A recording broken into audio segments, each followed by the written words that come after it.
Bonsoir à tous, j'espère que vous allez bien. Bienvenue, merci de nous rejoindre dans ce deuxième numéro de l'émission MBS Show, l'émission qui donne la parole à celles et ceux qui inspirent.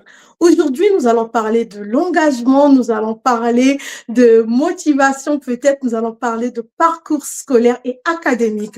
Pour ce faire, je ne serai pas seule, je serai accompagnée, mais d'une dame, non, je ne vais pas la présenter comme ça. On va déjà la recevoir.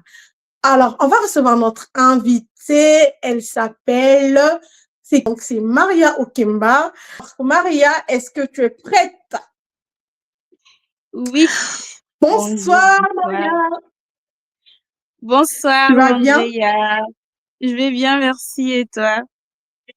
Ça va. En tout cas, merci beaucoup d'être là avec nous.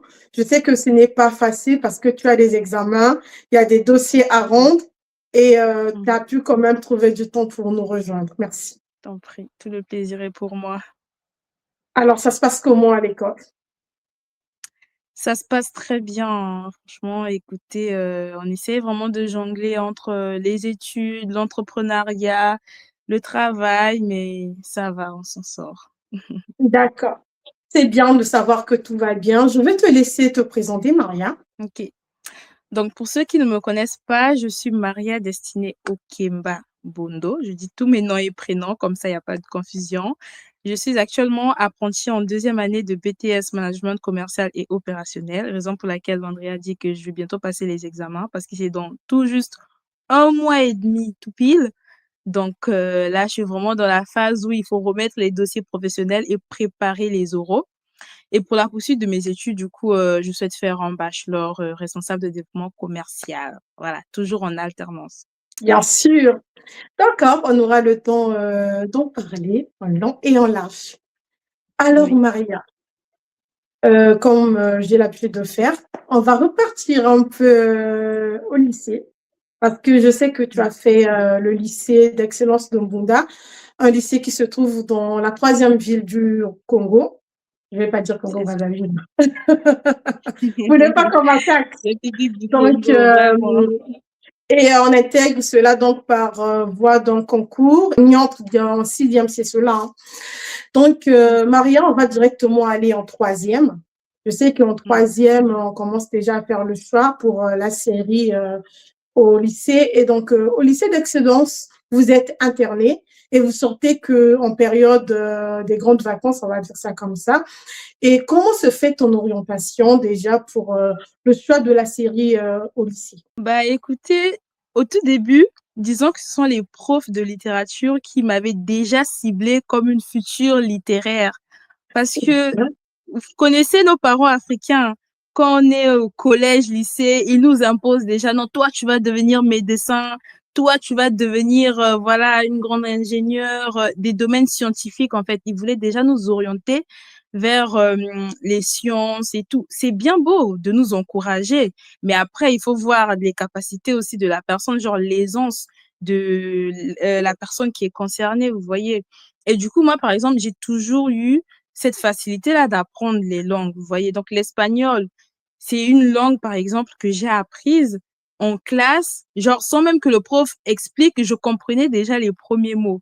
Donc, quand j'ai obtenu justement mon BPC en troisième, parce que du coup, il fallait déjà penser à ce que je vais faire au lycée.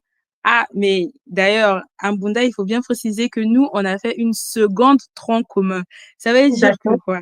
Là-bas, c'était pas les sciences ou la littérature, non, c'était les Donc, deux c'était les deux. combinés. Voilà, D'accord. exactement. Du coup, c'était vraiment compliqué. On appelait ça vraiment genre l'année catch, l'année filtre, l'année passoire, parce qu'il y avait des gens qui passaient. Genre, c'était soit tu passes, soit ça casse. Soit ça passe, soit D'accord. ça casse. Ok. C'était vraiment D'accord. compliqué. Donc, Maria, on va revenir un peu avant d'aller parce que je sais que tu as hâte de nous expliquer ton expérience en seconde là. Mais on revient en troisième. Oui. Donc, ce que tu dis, c'est très intéressant parce que pourquoi je repars d'abord en troisième parce que là, aujourd'hui, c'est le concept j'oriente en parlant de mon domaine d'études pour nos abonnés qui viennent de nous rejoindre, qui connaissent pas un peu le contexte de cette émission. Donc, on s'adresse aussi aux collégiens, aux lycéens comme à ceux qui sont déjà aux études supérieures. Donc, ça leur permet aussi peut-être qui seront confrontés à cette même situation de pouvoir apprendre aussi et s'orienter. Donc, tu as dit quelque chose de capital. Donc, si je comprends bien, toi, avec tes parents, c'était vraiment les sciences. Si tes professeurs qui t'ont orienté, en fait, à intégrer une série littéraire, c'est bien cela. Et toi-même, Maria, qu'est-ce que toi, tu voulais? Alors, si on enlève un peu le côté parent, si on enlève le côté professeur, toi, qu'est-ce que tu voulais faire? Tu aspirais à quoi? Et toi-même, quand tu te voyais, tu te disais, est-ce que je vais faire une série littéraire ou une série scientifique? Sans influence, bien sûr. Oui, bien sûr. Avec du recul, quand j'y repense, j'ai toujours aimé la littérature, à vrai dire. Parce que depuis la sixième, jusqu'en cinquième, quatrième à peu près, en fait, à Mbunda, on avait instauré un petit journalisme, en fait, le lundi matin au MA, du coup, le prof de français ou d'anglais nous préparait déjà même dès le week-end à faire, vous imaginez un peu des élèves de sixième, cinquième présenter le journal un lundi matin devant plus d'une centaine de personnes. Vous voyez pas que c'était un exercice, en fait, pour nous préparer déjà à entrer dans la vie active, à devenir des gens, en fait, et avec une aisance orale en public, genre de parler, voilà, tranquillement face à des gens, de pas être agoraphobe, en fait. Donc, pour moi, c'était déjà tout clair dans ma tête que j'allais être littéraire et que j'allais réussir dans ce domaine, peu importe ce que les parents vont dire ou les professeurs. D'accord, ok. Donc, après cela, donc, ça t'a conforté un peu avec la proposition des professeurs. Et donc, l'inscription se fait à quel moment? Avant de quitter l'internat, après le BPC, ou c'est, ah, pardon, ah oui, après juste le BPC, ou c'est lorsque vous revenez pour la rentrée de la seconde que le choix se fait alors? À vrai dire, le choix se fait en seconde en fonction aussi des moyennes qu'on obtient, justement, y comparer si on a eu une matière plus pondérante, par exemple, au niveau des maths, sciences physiques, quand on additionne maths, sciences physiques, SVT, ou encore du côté de français, histoire, géo, philosophie et tout, et un peu anglais. Si on voit ces matières-là, genre, on compare, on les met genre comme dans des blocs et on voit qu'est-ce qui pèse le plus. C'est là maintenant qu'on nous oriente, on nous dit, bon, toi, tu vas être dans la série C ou la série D, ou toi, tu vas dans la série A parce que voilà, tu as plus de bonnes moyennes en français. Par exemple, tu as 14 en français, 14 en philo, 16 en espagnol, 17 en anglais, alors qu'en maths, voilà, tu t'attends encore vers les 10 et tout. Mais en soi, même les moyennes ne reflétaient pas vraiment notre intelligence parce qu'une personne peut bien comprendre les maths, mais arriver lors du devoir, on le sait tous, hein, voilà, avec la frustration, la fatigue, tout ça mélangé, tu peux te retrouver face à un devoir où tu n'arrives pas à bien résoudre l'exercice, parfois même des problèmes de calculatrice, il y avait eu des imprévus comme ça. Mais sinon, on sait au fond de nous, par exemple, qu'on est plus aisé. En fait, moi, je dirais plus c'est une aisance et surtout une passion avant tout. Parce que choisir une filière, c'est bien beau, oui, je m'en sors bien dans telle matière, j'aime bien les calculs, j'aime bien la littérature, mais est-ce que vraiment tu te vois dans ça dans 5, 10 ans? Est-ce que tu peux vraiment évoluer dans ce domaine-là et même malgré les contraintes, les difficultés, tu vas pas abandonner parce que c'est ce que tu aimes réellement faire, en fait. Pour moi, la clé, c'est vraiment la passion. Voilà.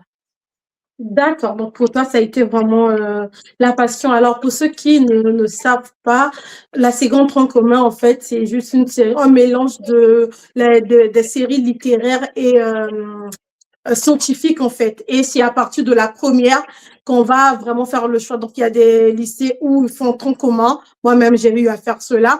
Mais il y a d'autres lycées où directement en seconde, il y a la seconde A, donc tout ce qui est littéraire, et la seconde C, bah, tout ce qui est scientifique en fait.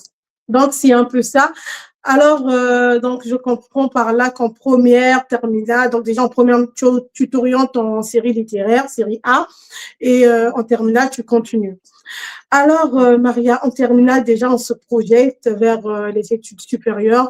Quelle était la projection de Maria dans ce sens? Ma projection, c'était premier choix de littéraire, le droit. Mais en même temps, je voyais, non, la Bible du Code civil, juste pour rigoler, entre guillemets. En vrai, le droit, c'était pas mon premier choix, comment dirais-je? C'était mon premier choix sans pour autant être mon premier choix. C'était mon premier choix par défaut parce que je me disais au moins la fac de droit, voilà, je vais facilement m'en sortir parce que j'aime bien en plus tout ce qui est, voilà, juridique. J'aime bien défendre les causes des gens. Par exemple, les causes des enfants. Moi, à la base, je voulais faire droit des enfants, des choses comme ça. Vous voyez, justement, vu qu'en ce moment, en plus, je fais du bénévolat chez l'UNICEF, voilà, du coup, pour la petite parenthèse. Mais en gros, j'ai toujours voulu aller dans ce sens-là. Sauf que le destin en a décidé autrement. Voilà, je me suis du coup orientée vers la géographie, ce qui est bien aussi d'ailleurs, parce qu'en plus, j'aime la culture générale. Je me suis même Et découvert une... ouais. Oui, vas-y, dis. Donc, pourquoi directement la géographie? Parce qu'il y avait aussi, Oui, l'histoire à côté, il y avait aussi tout ce qui est c'est ça. littéraire, vu que tu étais passionné par la littérature, mais pourquoi spécialement la géographie? En fait, pour moi, la géographie, vous savez, pour nous qui sommes nés dans le mois de mars, on nous traite souvent de rêveurs, des gens qui sont souvent sur la Lune ou sur notre planète Mars. On nous taquine souvent comme ça. C'est parti de là. Ça semble ridicule, mais genre, j'ai commencé à avoir ce petit rêve de devenir géographe juste en me disant que, bon, comme les gens me traitent de rêveuse, autant devenir rêveuse en étudiant la géographie, en voyageant, par exemple, pas, peut-être pas forcément en voyageant parce qu'à ce moment-là, j'avais peut-être pas les moyens d'aller dans d'autres pays, mais même juste en voyageant grâce à des livres, en vérifiant, par exemple, dites-vous qu'à l'âge de 15 ans, j'ai retenu toutes les capitales des pays de l'Afrique, par exemple, tellement j'étais passionnée de géographie, vous vous rendez compte? Genre, j'aimais énormément la géographie. Et comme tu as dit, l'histoire également. C'était pas pour me jeter des fleurs, mais merci quand même. Mais bon, après, d'une part, c'est aussi grâce à nos professeurs d'histoire géo qui nous avaient dit que ça viendra au devoir. Donc, on a dû les retenir. On faisait même des compétitions de oui, la capitale de l'Angola, la capitale de tel pays, la capitale. Donc, on faisait ça. Et pas que de. Bon, le continent principal, c'était l'Afrique, mais après, on s'est un peu élargi. On est venu en Europe, en Amérique, en Asie, et même en Australie. Voilà. D'accord, Du Maria. coup, on peut dire ça. Moi, je vais encore revenir sur l'orientation parce que ça pose vraiment un problème. Souvent, on arrive après le bac, on est perdu. On ne sait vraiment pas quoi faire pour beaucoup d'étudiants. Lorsque tu as choisi la géographie, parce que tu es à Maringouabi, c'est ça, hein, à la faculté de sciences. Non, pas sciences, mais plutôt Bayardel, c'est ça? C'est à Bayardel que tu as fait Non, géographie ou bien c'est où? en fait, justement, ce que je pourrais dire aussi aux jeunes, c'est de tenter vraiment les concours et de faire le tout pour tout. Parce que les Mhm. concours au Congo, souvent, c'est diabolisé. Surtout à l'université Mariam Gwabi, on se dit que non, pourquoi je vais passer un concours à Mariam Gwabi, autant aller à Denis Sassou Nguesso ou encore dans des universités privées. Non, même Mariam Gwabi a des choses à nous apprendre et j'en suis la preuve vivante, hein. C'est pas quelqu'un qui a mis de l'argent pour que j'obtienne le concours comme peut-être pour des concours comme la FSA et tout. Après, je sais pas comment ça se passe, mais pour mon cas, justement, j'avais été admise au concours de l'ENES, donc l'École normale supérieure, pour devenir prof d'histoire géo, mais je m'en sortais plus, genre, j'étais plus à l'aise, j'étais meilleure dans le domaine géographique et tout, parce que, comme dit, c'est vraiment une passion pour moi. Quand on parlait des pays, de la géographie humaine et tout de suite, je me retrouvais. En histoire aussi, je m'en sortais parce que voilà, quand on parle des quatre grands temps de l'histoire, tout ça, c'est des choses qu'on a fait au collège, au lycée. Et à l'université, c'était maintenant beaucoup plus approfondi. On a fait des civilisations, par exemple, mésopotamiennes et tout ça, sumériennes. C'était aussi passionnant, vous voyez. Mais du coup, D'accord. ce concours de l'ENS, pour moi, ça a été aussi un tremplin parce que non seulement ça m'a fait découvrir déjà ma propre capacité à passer un concours, genre à me préparer pour un concours de façon vraiment assidue, sans qu'il y ait quelqu'un derrière moi pour me dire, Maria, tu dois lire, parce que là, j'étais plus à Mbunda, j'étais maintenant à Brazza. Donc, il a fallu que moi-même, je puisse m'investir dans ce concours-là. Vous voyez, pas forcément que les parents, ils courent derrière moi, qu'ils crient dessus pour ce concours. Pas forcément que oui, qu'on puisse, comme dire, de donner les longs bras ou chercher des relations pour obtenir le concours. Non, je l'ai obtenu par mon propre mérite. D'ailleurs, c'est vraiment l'une des choses dont je suis vraiment fière de toute ma vie. En plus, j'étais deuxième au concours. Cerise sur le gâteau, en fait, j'ai vraiment défendu le fait que j'ai obtenu mon concours sans que personne, genre sans l'intervention d'une personne extérieure, en étant première durant toute l'année. Première, genre avec une bonne mention et tout, j'étais majorante durant toute l'année et les 2 semestres, alors que je faisais la procédure campus France en parallèle. Voilà. Donc ça, c'est aussi pour attirer les oreilles des étudiants pour leur dire que c'est pas parce que vous faites la Mmh, procédure Campus France qu'il faut arrêter les études, qu'il faut arrêter, se mettre en, comment on dit ça même, en année sabbatique pour dire que ça je va dire. reste à la maison. Bon, je fais la procédure Campus France, de toute façon, j'irai en France, l'école ne m'intéresse plus. Non, poursuivez vos études malgré ça. C'est toujours Merci important. Comme ça, voilà. pour cette petite parenthèse. Alors, pour ceux qui sont en train de faire des procédures, hein, Campus France, partout aussi. Allô, là, tu m'entends, Maria? Oui, je t'entends. D'accord. Donc, je disais, pour rappeler à nos abonnés, ou bien pour ceux qui ne le savent pas, l'école normale supérieure, c'est l'école qui fait partie de l'université Marien Ngouabi, qui forme les enseignants du premier degré et deuxième degré du secondaire. Elle, c'est spécialisation, donc c'était la géographie, si j'ai bien compris. Alors, Maria, quand tu as fait ton concours, est-ce que dans ta tête, tu idéalisais déjà un métier à faire derrière, où tu te disais, bon, vu que j'ai pu faire, je suis brillante, j'ai pu faire le concours, j'ai pu l'obtenir, bon, c'est ce qu'on nous présente, donc je le prends comme ça, quoi. Est-ce que c'était juste ça ou c'était vraiment, tu idéalisais un métier, tu te voyais, tu avais une vision globale après peut-être 5 ans, 10 ans et tout? Oui. En fait, moi, quand je fais quelque chose, je fais énormément de recherches aussi dessus parce que je me limite pas juste au métier que la plupart des gens ont l'habitude de voir. Par exemple, nous, les littéraires, on nous colle souvent une étiquette comme quoi on peut juste se limiter au droit. Raison pour laquelle, d'ailleurs, je suis pas allée au droit parce qu'on me disait que, ah non, tu vas faire le droit. Genre, quand j'ai obtenu mon bac, tout de suite, les gens m'ont dit, donc tu iras à la fac de droit. Et là, ça commençait un peu à m'énerver parce qu'il y avait trop de stéréotypes. Raison pour laquelle aussi, d'une part, j'ai vraiment été très heureuse, genre très fière de moi-même d'avoir obtenu ce concours parce que moi, je me suis dit, en faisant histoire géo, j'allais pas juste non plus me limiter à devenir enseignante d'histoire géo. Peut-être pour un début, j'allais être prof des lycées, mais par la suite, je comptais devenir cartographe. Donc, c'était ça mon projet, en fait, de commencer à collaborer avec d'autres pays, par exemple, pour vraiment améliorer.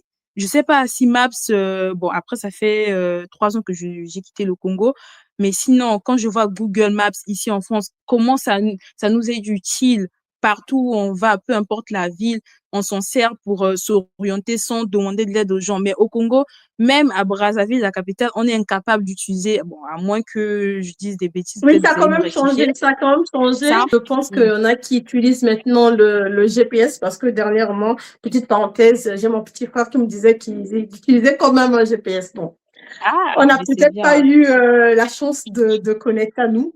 de Donc, c'est un connaître peu ça. ça. Maria, on va avancer. On se rend compte parce que D'accord. tu viens de parler aussi de Campus Trans que tu es en train de faire donc, ta procédure. Finalement, ça a bien Mm. marché parce que tu es venu à Strasbourg, tu as fait une licence 1, toujours en Oui, géographie, je tiens à le rappeler. Alors, ça se bien passe sûr. comment déjà quand tu arrives, tu intègres l'université pour ta L1?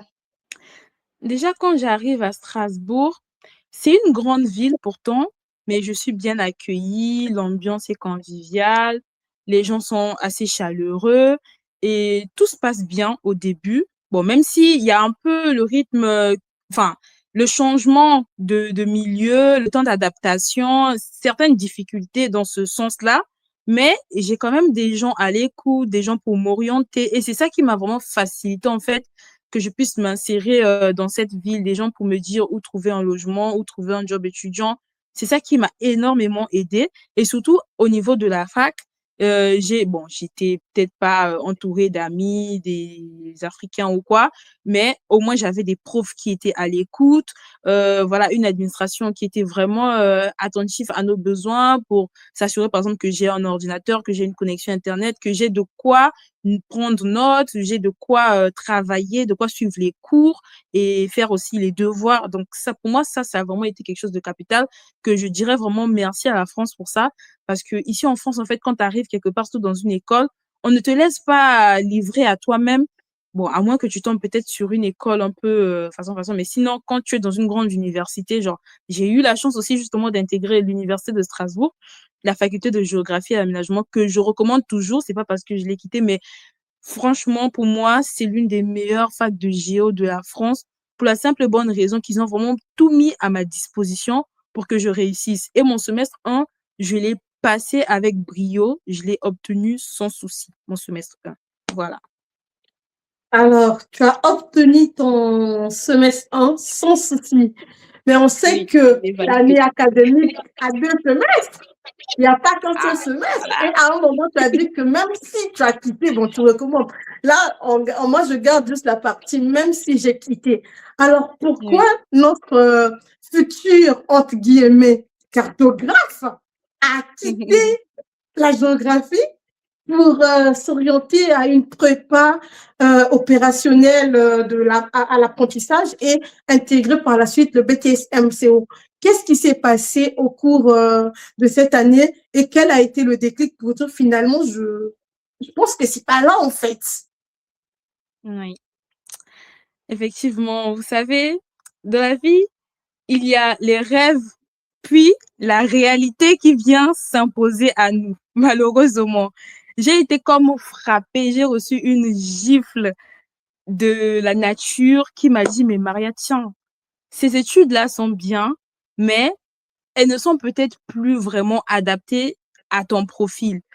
Pourquoi je le dis? Quand je suis arrivée en France, il faut savoir que grâce ou à cause de ma curiosité, je suis allée faire des démarches pour devenir auto-entrepreneur affilié à l'URSSAF depuis novembre. Et c'est là que tout a Excuse-moi. basculé. Voilà. Et du coup, en devenant auto-entrepreneur, j'ai commencé à développer une activité en parallèle de mes études. Sauf que cette activité-là m'a fait découvrir un nouveau côté de moi, donc une nouvelle personnalité de moi-même que je ne soupçonnais même pas. J'ai commencé à faire du démarchage, à faire du marketing pour des entreprises, justement, bon, le nom, je vais peut-être le taire, mais des agences qui m'appelaient. Du coup, c'était pour des missions, pour distribuer des flyers et tout. Et du coup, c'est grâce à ces missions-là que j'ai découvert, ben tiens, le service client, en fait, la relation client, ça m'intéresse bien. Faire de la négociation, convaincre les gens, vous voyez. Genre vraiment détailler, par exemple, les caractéristiques d'un produit ou d'un service et faire en sorte que la personne elle puisse acheter mon produit. Ça me faisait tellement plaisir, en fait, vous voyez. Ça m'a vraiment, genre, j'ai apprécié le fait de devenir commercial junior, entre guillemets, pour ces entreprises-là et en tant que freelance parce que j'étais encore étudiante à l'époque, mais avec le statut d'auto-entrepreneur et tout, affilié à l'URSSAF, comme dit. Et c'est là que je me suis dit, la géographie, peut-être que finalement, c'est pas fait pour moi. Voilà. D'accord. Alors, tu intègres un prépa opérationnel à l'apprentissage. Comment tu découvres ça déjà et comment tu te retrouves aussi par la suite en MCO? Oui. Bah déjà, écoutez, je l'ai découvert grâce à l'école. Ça peut sembler paradoxal, mais c'est lors d'une, bon, on va pas dire ça réunion, un entretien, voilà. C'était un entretien individuel en plus. Au début, on avait d'abord fait un entretien de groupe, puis après, en fait, on avait un professeur référent. Raison pour laquelle je recommande cette faculté, parce qu'il y avait un prof pour au moins, par exemple, un prof pour 3 étudiants et tout, et il prenait les étudiants individuellement, comme on était par exemple un groupe de 15. Et du coup, ce prof-là, quand il m'a pris, parce qu'il avait vu que ma motivation, elle avait un peu baissé. Vous voyez, au début, moi, j'étais le genre de personne, je répondais aux questions, j'étais toujours assise devant, j'étais concentrée pendant les cours. Mais au bout d'un moment, quand je venais, j'étais souvent un peu, voilà, j'avais l'esprit ailleurs. Et du coup, il m'a appelé il m'a pris en rendez-vous pour me demander qu'est-ce qui se passait. Et je lui ai dit que monsieur, la faculté, enfin, la filière ne me correspond. C'est pas que ça ne me plaît plus, mais c'est juste que ça ne correspond plus vraiment à mes attentes. Vous voyez, genre, moi, j'avais vraiment des attentes, voilà. Je voulais, bon, après, j'ai quand même voyagé aussi grâce à la géographie, mais je voulais voyager encore plus. Peut-être pas aller dans d'autres pays forcément ou dans d'autres villes, mais voyager même. Donc, quand je fais un cours, genre, je me retrouve à l'autre bout du monde ou à l'autre bout de la planète. Quand on faisait un peu, voilà, des choses sur le cosmos, sur l'univers. Moi, ça me faisait vraiment plaisir sur les planètes, tout ça. Mais au bout d'un moment, j'étais un peu revenue sur terre. Voilà, je suis descendue sur terre et je me suis dit, non, bon, Maria, là, il faut vraiment garder les pieds sur terre et il faut trouver une filière où tu vas commencer à dépenser ton énergie et où surtout tu vas avoir tes résultats. Tu vas vraiment avoir des résultats concrets. Parce qu'en plus, la géographie, le problème, c'est que il fallait faire des longues études et après, il fallait chercher des stages. Genre, ça allait être un peu plus contraignant, vous voyez. En plus, nous, en tant qu'étudiants étrangers, il fallait financer les études, les stages, les déplacements. Il y avait énormément de choses à faire. Et je m'étais dit que si je me lance dans ce domaine-là, je vais vraiment quand même beaucoup galérer. Beaucoup, 2 fois plus que les Français, par exemple, vous voyez. Raison pour laquelle je me suis Donc, réorientée c'est à ce vers moment, l'alternance. C'est à ce et donc moment-là c'est à même. ce moment-là que, ok, que ton, Oui, entre guillemets, héros fait apparition et t'oriente vers une classe préparatoire, c'est ça? c'est ça, oui. Avec l'espace à Alors, venir, je m'en souviens, genre, de l'université. Alors, la classe préparatoire se passe en combien de temps? Et est-ce que c'était une alternance ou c'était un genre de stage de découverte d'entreprise pour voir un peu si ça devait te plaire avant d'intégrer une école pour faire proprement dit un diplôme? Donc, ça se passe comment? Alors, pour la classe préparatoire, déjà, ce qu'il faut savoir, c'est que c'était en partenariat au début avec la mission locale, du coup, parce que en plus, je m'étais aussi inscrite à France Travail, vu que je m'étais retrouvée dans une phase où je n'avais plus la fac, parce que j'ai dû démissionner de la fac. L'école a voulu que, voilà, pour que je change, que je fasse de la transition, que j'arrête avec la fac, que je fasse une lettre comme quoi, merci pour votre accueil, je vais devoir arrêter avec la fac parce que je vais me réorienter. Et eux, ils m'ont réorienté, ils m'ont dit, allez vous inscrire auprès de la mission locale. Et la mission locale aussi m'a dit, allez vous inscrire auprès de France Travail. Donc, je me suis retrouvée avec ces deux entités. À l'époque, c'était Pôle emploi.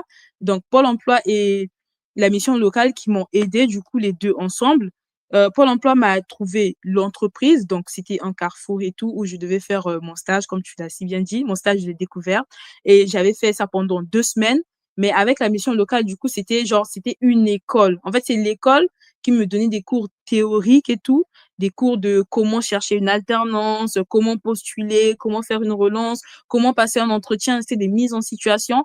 Cerise sur le gâteau, j'avais aussi droit à une formation donc de SST, donc c'est sauveteur sécuriste de travail, vu qu'en plus eux ils voulaient vraiment que je monte en compétence. Ils voulaient pas juste que je m'arrête à la recherche d'alternance, mais même avant d'obtenir une alternance, que j'ai en fait des formations certifiantes en plus pour me démarquer des autres candidats. Parce que tout le monde cherchait l'alternance à cette époque-là, mais il fallait vraiment que je puisse pas être comme les autres, que moi, je propose un truc, genre une valeur en plus à l'entreprise. Donc, j'ai fait cette formation-là. J'ai aussi fait une formation de HACCP, toujours grâce à Mission Locale. Et comme dit, France Travail, ils voulaient même me proposer même des CDD aussi ou d'autres jobs. Mais je leur ai dit que moi, je voulais vraiment rester dans mon objectif de trouver une alternance. Raison pour laquelle... Et j'avais justement aussi droit à une allocation, oui, voilà, une allocation de France D'accord. Travail pendant cette période-là, qui a duré environ 4-5 mois par là. Et finalement, donc, tu te rends compte que ça te plaît, tu intègres Mhm. le BTS MCO. Alors, pourquoi donc le BTS MCO? Parce qu'il y avait aussi il y a aussi le BTS NDRC qui est à côté. Et déjà, avant de dire le pourquoi même, déjà, c'est quoi le BTS MCO? Qu'est-ce qu'on peut retrouver pour les futurs bacheliers? Qu'est-ce qu'on peut retrouver? Qu'est-ce qu'on retrouve dans ton domaine d'études? D'accord. Bah, déjà, le BTS MCO. MCO, c'est pour management commercial et opérationnel. Donc, il y a le côté management, managérial, il y a le côté commercial et le côté aussi opérationnel qu'il ne faut pas négliger. J'ai pris ça pour la simple bonne raison que moi, je suis une personne très polyvalente. J'aime certes le commerce, la négociation et tout ça, mais je voulais pas juste me limiter à ça. En plus, à savoir que moi, j'aime bien travailler en équipe, j'aime bien, par exemple, je ne dirais pas vraiment gérer les gens ou manager les gens, mais j'aime bien faire participer les autres aux tâches, aux missions différentes, voilà, du magasin, par exemple, du point de vente, de l'unité commerciale où je travaille. Mais en fait, j'aime bien travailler en équipe, tout simplement. Vous voyez, j'ai l'esprit d'équipe, j'aime quand on travaille ensemble et tout, voilà. X fait ci, Y fait ça. Pour moi, c'est vraiment genre, c'est motivant. J'aime pas trop quand chacun fait sa mission dans son coin et puis voilà, à la fin, vous venez peut-être faire le récapitulatif des réunions. Moi, ça, je trouve ça ennuyeux parce que je n'apprends pas des autres. Quand je suis dans mon coin, genre, je vais faire mes missions à part, voilà, je suis certes autonome, mais j'aime bien quand on fait en fait les choses en commun. Vous voyez, quand on est dans un magasin et qu'il y a quand même une ambiance, même quand vous arrivez, vous vous saluez et tout, vous discutez, vous partagez un peu, voilà, aujourd'hui on va faire telle mission. Moi, ça me motive en fait, ça me booste. Genre, et puis en plus, ça fait des petits challenges, des défis à relever comme ça. Bon, aujourd'hui, moi, je vais faire plus de missions que X, je vais faire plus de missions que Y. Mais au moins, vous êtes ensemble, genre, vous vous voyez. Alors que quand on est commercial, bon, la difficulté, c'est que c'est un peu comme chacun pour sa peau, quoi. Genre, c'est un peu trop, voilà, défiant dans ce sens où c'est comme si on vous mettait en compétition, mais dans le En mauvais sens compétition. surtout, vous voyez.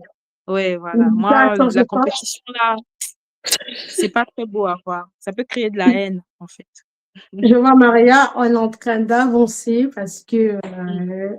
on doit respecter l'heure, on doit respecter le temps de nos Oui, abonnés. Mais bon, on a encore quelques minutes ensemble. exactement. Alors, Maria, quels sont les prérequis pour une personne qui veut intégrer un BTS MCO? Est-ce Oui. que la personne là doit être forcément dans les séries scientifiques? Est-ce que c'est des séries littéraires? Ça se passe comment pour intégrer cette formation? Et après cette formation, qu'est-ce que l'on peut faire? Donc, si tu peux nous parler de ce BTS que tu prépares. Oui. Bah, déjà, je dirais que l'avantage ici en France, c'est qu'il n'y a pas vraiment de prérequis comme au Congo où on vous dit, euh, pour intégrer cette filière, il faut forcément faire un bac scientifique, avoir un bac scientifique ou avoir un bac littéraire. Non, ici, c'est toutes les séries confondues. Tant que tu as un baccalauréat, ça peut être même un baccalauréat professionnel et toujours un bac pro, peu importe, tu peux intégrer cela. Moi, je dirais plus que ce sont tes qualités humaines. Est-ce que tu es organisé? Est-ce que tu as l'aisance relationnelle? Est-ce que tu as l'esprit d'équipe? Est-ce que tu es une personne, voilà, qui est même pas juste motivé, mais déterminé. Est-ce que tu es polyvalent? Voilà. C'est même ça le maître mot d'ailleurs du BTS MCO, c'est qu'il faut vraiment être polyvalent. Il faut pas juste être sur un seul poste. Il faut pas juste se limiter à faire une seule tâche. Non, il faut vraiment faire de tout. Par exemple, pour le cas de Carrefour, il faut faire en même temps de la caisse, de la gestion de clients, gestion de stress aussi, genre gestion de soi-même avant de gérer les autres. Genre, il faut gérer les commandes, les livraisons, tout ça. Il y a énormément de choses à faire et il faut vraiment, en fait, savoir aussi s'organiser, justement. Donc, c'est plus des compétences, enfin, des savoir-être. Voilà. Et aussi des savoir-faire, genre des soft skills et des hard skills à avoir plutôt que des diplômes. Sinon, en termes de diplôme, avec un bac littéraire, vous êtes les bienvenus. D'accord. Maintenant, pour Après, je veux juste conclure, rebondir. Pardon, avant, oui, je te laisser continuer.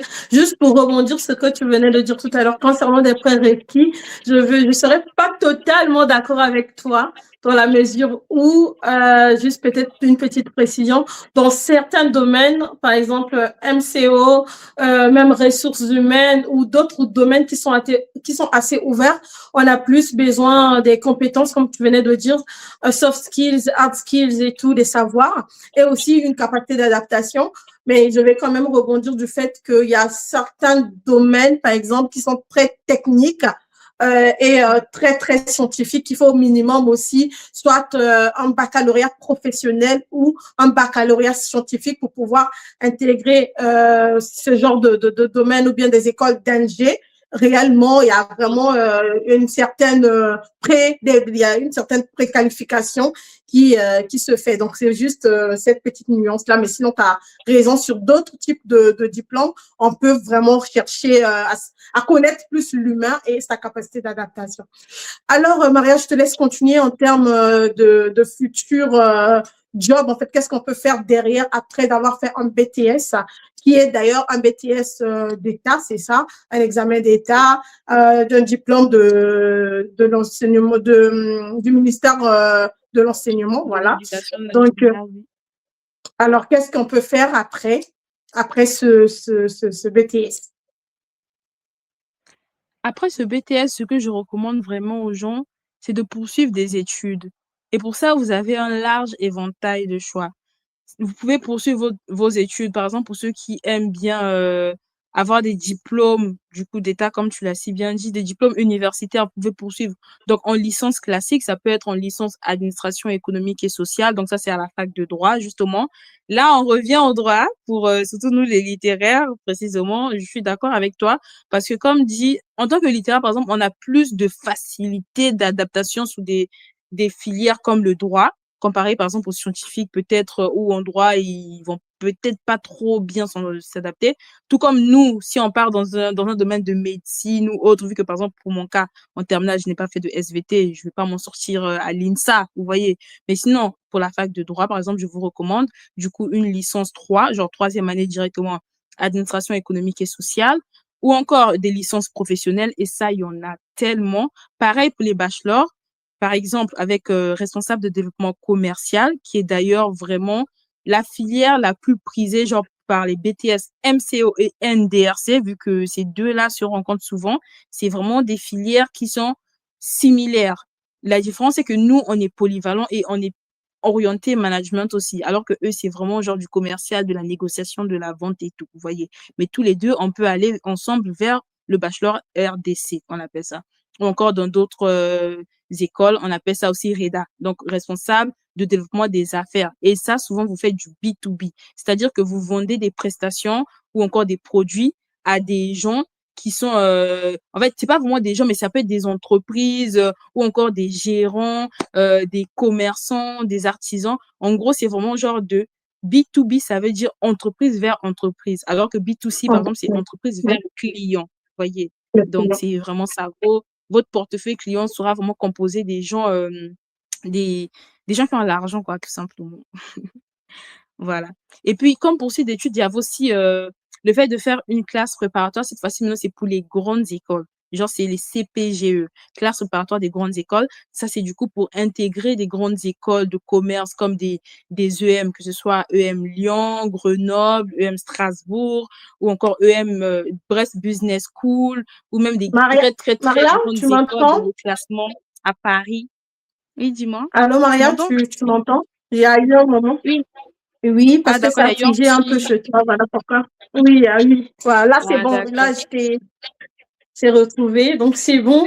Alors, Maria, tu as parlé, parce que j'écoute tout ce que tu dis, hein. Tu as dit Oui. tout à l'heure, tu as parlé des associations, tu as parlé de l'UNICEF. Je sais que tu es jeune ambassadrice de l'UNICEF. Je sais que tu es dans l'association AECF. Big chapeau à cette association. Donc là, ce sont des étudiants congolais de France. Donc, vous êtes congolais, n'hésitez pas d'aller sur la page de l'AECF, liker, partager. Vous pouvez intégrer l'association. Alors, tu es aussi bénévole et mentor à l'AFEV. Aujourd'hui, tu es en alternance, tu fais du bénévolat. Je vois aussi sur tes statuts que tu t'épanouis tellement, tu profites bien de ta vie aussi quand tu as du temps libre. Alors moi, ma question, c'est de savoir, déjà, on sait que l'alternance, c'est pas du tout facile. Comment, comment est-ce que tu arrives à concilier ta vie professionnelle et personnelle? Comment est-ce que tu arrives à gérer tout ce temps-là et à profiter de la vie? Bah écoutez, je dirais que c'est vraiment une question d'organisation. Parce que le temps, on a tous 24 heures, mais c'est comment on organise notre temps. Les gens peuvent, par exemple, perdre du temps, bon, je vais pas non plus critiquer, mais 5 heures du temps sur TikTok, alors qu'en 5 heures du temps, tu peux aller faire 1 heure de mentorat avec des enfants justement de la FEF ou encore faire 1 heure de mission dans une école pour sensibiliser les enfants sur leurs droits, voilà, avec l'UNICEF. Je peux encore prendre 1 heure pour lire un livre, 1 heure pour me balader ou juste m'aérer, aller dans un musée, profiter de la vie, quoi. Et 1 autre heure encore pour me détendre, pour manger ou pour discuter avec ma famille, mes amis et tout ça. En fait, c'est juste une question d'organisation. Et moi, je suis le genre de personne, je passe mon temps à planifier. Parce que pour moi, planifier, je peux avoir des to-do list comme ça de ce que je dois faire la semaine prochaine, le mois prochain. Et c'est comme ça que j'arrive, par exemple, à caler des rendez-vous. Genre, je donne pas des raisons comme quoi, ah, j'ai pas le temps et tout. Quand on m'invite quelque part, surtout quand c'est quelque chose qui m'intéresse, quand c'est voilà, une passion, je viens parce que je sais que j'aurai forcément des choses à enseigner aux autres et aussi, je veux aussi apprendre des autres. Moi, c'est ça, en fait. J'aime bien ce partage-là. Parce que je suis pas là juste pour, voilà, partager mon expérience, mais c'est aussi pour apprendre des expériences des autres ou encore apprendre de, même les enfants peuvent m'apprendre des choses, vous voyez.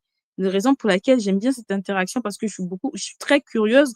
En fait, je suis le genre de personne, j'aime apprendre tous les jours, vous voyez, j'aime apprendre de nouvelles informations, apprendre de nouvelles choses, faire travailler mon cerveau pour qu'il devienne encore plus, voilà, boosté. D'accord, Maria. En tout cas, merci beaucoup. Je comprends que c'est vraiment de l'organisation, la planification et une bonne gestion du temps, on va dire, pour pouvoir profiter Oui. de la vie. Alors, Maria, si tu avais un message à adresser à ces jeunes bacheliers, voilà, aux futurs bacheliers, aussi même aux étudiants comme moi aussi, Oui. et étudiantes, quel message peux-tu leur donner concernant l'orientation et aussi tout ce qui concerne le fait de pouvoir se donner à fond dans les études? Alors, je leur dirais vraiment de se démarquer parce que le monde du travail, tout le monde a maintenant des diplômes, quasiment tout le monde veut faire les mêmes formations que nous. Mais pourquoi le recruteur, pourquoi cette entreprise-là va te choisir toi et pas un autre candidat, comme on nous pose souvent comme question piège lors de l'entretien? En fait, dès lors qu'on se pose la question à soi-même, on commence à faire des formations en parallèle, on commence à obtenir des certifications. D'ailleurs, l'année dernière, j'ai obtenu le prix de l'apprentissage de la Société des membres de la Légion d'honneur pour la simple et bonne raison que j'étais tellement engagée dans tout ce que je faisais, que ce soit à l'école, au boulot, à la maison, partout où je vais. En fait, c'est comme si je fais du management dans ma vie tout entière. Vous voyez, genre, je n'applique pas ça qu'à l'école ou au boulot, mais franchement, je m'exerce même au quotidien. Donc, apprenez vraiment à vous vendre, comme on dit aussi en entrepreneuriat. Apprenez à faire valoir vos compétences, voilà. Ayez confiance en vous parce qu'il y aura personne d'autre qui viendra pour vous donner un job ou encore pour vous aider dans vos études, pour vous donner votre diplôme. Non, c'est à vous-même de l'arracher et surtout faites-le avec brio. Parce que de nos jours, il y a énormément de gens qui sont diplômés, mais très peu sont capables de défendre leur diplôme. Donc, soyez vraiment convaincus par vous-même. Ayez l'esprit de curiosité, de créativité, voilà. Prenez-vous aussi un peu en charge, comme dit le président actuellement. Mais en tout cas, battez-vous, quoi, tout simplement. Soyez très fort, ne vous laissez pas faire, ne vous plaignez pas, parce que ça va servir à rien. Il faut être, voilà, très battant et investi dans tout ce que vous faites. Ne faites pas les choses à moitié. Parce que quand vous vous investissez, vous verrez forcément les résultats, tôt ou tard. Restez aussi patient et résilient. Voilà, donc tout ce que je peux vous dire en tout cas. Merci beaucoup, Maria. Maria, est-ce que tu sais que je suis dans les ressources humaines? Ah oui, Ok, notre alors RH. j'aime bien faire la pratique. Et je Mhm, viens d'entendre tout à l'heure, tu as dit, il faut être pragmatique, faut faire ceci, il faut faire cela. Ok, on va faire mhm. la pratique avec toi parce que si je me rappelle au début, tu as dit que tu comptais donc poursuivre tes études après donc l'obtention de ce BTS. Et j'ai eu la chance d'avoir ton CV, ou peut-être la malchance pour Oui, toi, je ne sais pas. Alors, je sais que tu recherches une alternance pour l'année prochaine. Donc, on va faire l'exercice pratique. On va voir comment est-ce que toi, tu te défends. Alors, je te donne oui. 2 minutes pour convaincre un potentiel recruteur ou une potentielle recruteuse qui va passer par là pour Mhm. lui demander de te recruter, de te prendre pour l'année prochaine. Donc, tu dois préciser. Non, je te dis pas, je te donne pas les pistes. Je te laisse 2 minutes pour te présenter. Ok, donc je me lance. Bonjour madame, je suis Maria Okimba, actuellement apprentie en deuxième année de BTS MCO. J'aimerais poursuivre mon alternance en bachelor responsable de développement commercial et opérationnel et j'ai déjà obtenu une admission dans une école et je recherche plutôt un poste en tant que conseillère clientèle professionnelle, voilà, donc dans votre agence. Et je vous serai d'une très grande utilité car je vais faire des recherches sur la zone de chalandise, donc étudier le marché, je vais développer le portefeuille client, je vais convaincre les clients, je vais aller faire de la négociation, je vais également m'occuper des clients en agence pour les recevoir, les accueillir, les aider et du coup à faire leur choix écouter leurs besoins, y répondre, les fidéliser également. Je vais également vous aider dans les démarches administratives, dans tout ce qui est gestion interne des formations, des nouvelles recrues et donc un peu de RH, également du management, donc pour s'organiser, pour les plannings et voilà. Donc, je dirais que cette alternance-là sera pour moi un tremplin pour m'aider à valider du coup mon bac plus 3. Puis par la suite, je poursuivrai en master. D'ailleurs, je vise un MBA dans l'école MBA, donc IPAC Bachelor Factory. Et si possible, pourquoi pas, continuer dans votre entreprise pour vous aider toujours à augmenter votre chiffre d'affaires, aussi avoir de nouveaux clients, les fidéliser, organiser également des activités sur l'unité commerciale pour participer à tout ce qui est tâches quotidiennes et formation interne et externe de l'entreprise. Voilà, je vous remercie. Merci Maria. À nos abonnés, vous avez compris, Maria a fait sa petite présentation pour un potentiel entretien. Donc, vous avez compris que c'est pas moi qui vais recruter Maria ce soir, mais certes qu'elle s'est adressée à moi, mais bon, c'est pas moi, c'est plutôt vous qui suivez cette émission.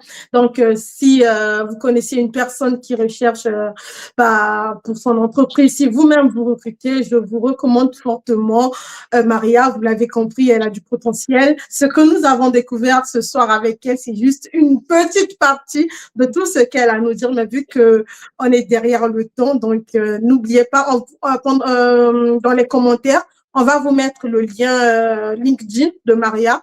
Donc, vous pourrez aller directement consulter son profil LinkedIn et aussi contacter Maria si vous avez des opportunités pour elle. Donc, merci beaucoup, Maria, encore pour ce temps que tu m'as accordé, que tu as aussi accordé à tous nos abonnés. On se retrouve peut-être prochainement, si Dieu nous prête encore vie, et prends soin de toi. Est-ce que tu as un dernier mot avant qu'on puisse se dire au revoir? Oui, je dirais merci surtout à toi, Andrea, pour cette belle initiative. Franchement, on aimerait avoir beaucoup plus de jeunes comme toi qui veulent orienter les autres parce qu'il y a beaucoup de gens qui se posent des questions, mais ils ne savent pas vers qui les poser ou encore où avoir des informations. Donc, avoir une plateforme comme la tienne, c'est vraiment une opportunité pour ceux-là qui cherchent des réponses à leurs questions, je dirais. Franchement, merci beaucoup pour l'invitation surtout. Ça m'a vraiment fait un plaisir. C'était tout le plaisir est pour moi, tout simplement. Je manque même les mots. Merci beaucoup, Maria. Merci aussi à vous, chers abonnés. Merci pour vos commentaires, merci pour vos likes, merci pour vos partages. On continue dans cette même lancée et on se retrouve au mois d'avril pour notre 3e numéro. À très bientôt.